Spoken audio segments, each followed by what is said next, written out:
Hey guys, welcome to Digit. Today we're going to help you set up your Tenda wireless N300 F3 router.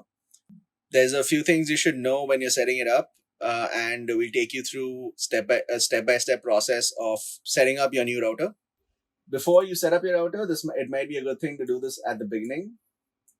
Go to the website www.tendacn.com and search for your router type. In this case, it will be the F3. Click on Download an FAQ, and you will get access to all the firmware updates that your router has had since the day it released. In this case, the latest release was on the 26th of Feb 2020. So simply download the file, save it on your desktop, and keep it handy. We'll explain when you can use it to upgrade your firmware. The first thing you need to do is plug in the power adapter and switch it on. Then take your Ethernet cable, the one you get with the box, and plug it into the LAN port on your router. Put the other end into the Ethernet port on your computer. After that, open any browser. Type in the address 192.168.0.1 and press enter. If you're using the router for the first time, or if you're setting it up again after you've reset it, the router should detect your settings automatically and fill it in. Either which way, unless your circumstances are different, pick a dynamic IP. The default Wi-Fi name would be Tenda with a series of numbers and letters. And there's no password on default, so you can set your Wi-Fi password at this point. The password that you'll be entering to access the Wi-Fi through your other devices. Once you enter the Wi-Fi password and click on OK, it will save the settings and refresh the page, taking you to the status page.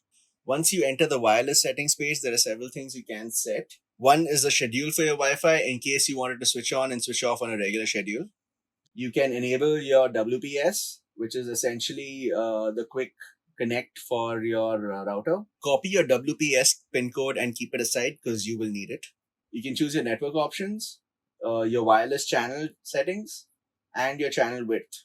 You have an option of bandwidth control as well. You can keep an eye on the people connecting to your Wi-Fi and, if needed, throttle their upload and download speed. Wireless repeating tab is useful if you have a larger house and you've enabled a wireless repeater to extend your range.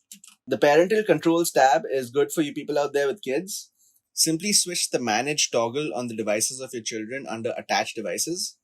You have foot control on whether you want them to access the internet at what times and which websites to access.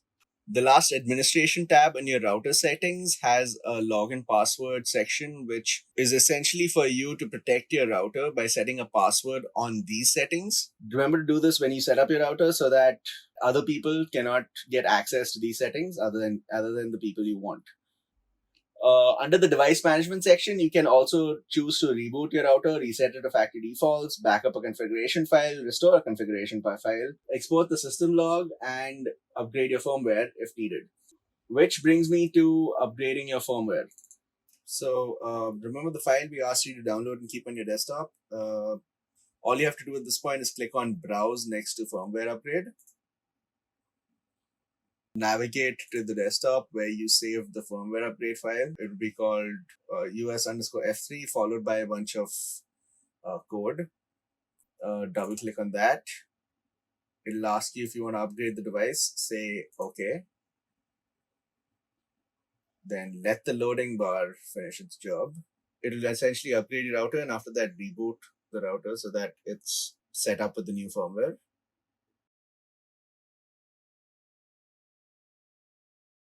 Now that that's done, it's now rebooting the router and you're back into your main settings screen. Enter your password and log in, and now you're set up with updated firmware. Well, that's about it. You now have a fully functional and secure Tenda wireless N300 F3 router. Thank you for watching.